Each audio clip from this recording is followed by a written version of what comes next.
La plus belle musique de film de l'année est déjà là, et elle est dans le meilleur film de l'année, et c'est Sinners. Pose-toi, je te raconte la création de cette merveille, et oui, ça va spoiler fort fort. À l'écran, c'est l'histoire d'un jeune guitariste de blues dans le Mississippi des années 30. Sa musique est si pure, si belle, qu'elle réveille des esprits, pour le meilleur, et surtout pour le pire. Derrière la caméra, on a l'un des gars les plus stylés de la planète, Ryan Coogler. Et si ce film est aussi intime pour le réalisateur, c'est parce qu'il s'est inspiré de sa famille. Coogler s'est replongé dans la musique blues après la mort de son oncle, avec qui il était très proche. C'était la musique de ce dernier, celle qu'ils écoutaient quand il était plus jeune. Et pour composer cette musique si essentielle à son œuvre, qui il a appelé son frère de cœur qu'il connaît depuis plus de 15 ans et qui n'est autre que l'un des compositeurs les plus incroyables d'Hollywood, Ludwig Göransson. Et l'un des premiers trucs que Göransson va faire également, c'est acheter une guitare, et pas n'importe laquelle. Une Dobro de 1932 avec un résonateur. Et c'est avec cette guitare qu'il va composer l'entièreté de la bande-son du film. Et attention, anecdote ultra stylée que j'adore, la guitare avec laquelle il a bossé sur la composition du film,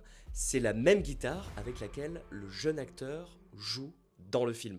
C'est la même. Pour aller au bout de leur idée, Göransson, sa femme, productrice musicale du film, sa famille et toute l'équipe vont vivre 3 mois sur le tournage à la Nouvelle-Orléans. Ludwig Göransson était sur le tournage pour s'assurer que toutes les scènes musicales soient le plus authentique possible et ait le plus de gueule. Et il donnait des cours de piano, notamment à Delroy Lindo. Il a appris le piano en 3 mois. Et celui qui a appris la guitare également en 3 mois, c'est le jeune acteur Miles Caton. C'est lui qu'on voit jouer dans le film qui, littéralement invoque des esprits, hein. Et la réaction de Michael B. Jordan dans la voiture, c'est la vraie réaction de l'acteur gardé dans le film. Ce qu'on peut dire, c'est que Sinners, c'est une lettre d'amour à la musique, à la culture afro-américaine et au blues. Cette musique née dans la douleur, mais pleine de beauté et de magie.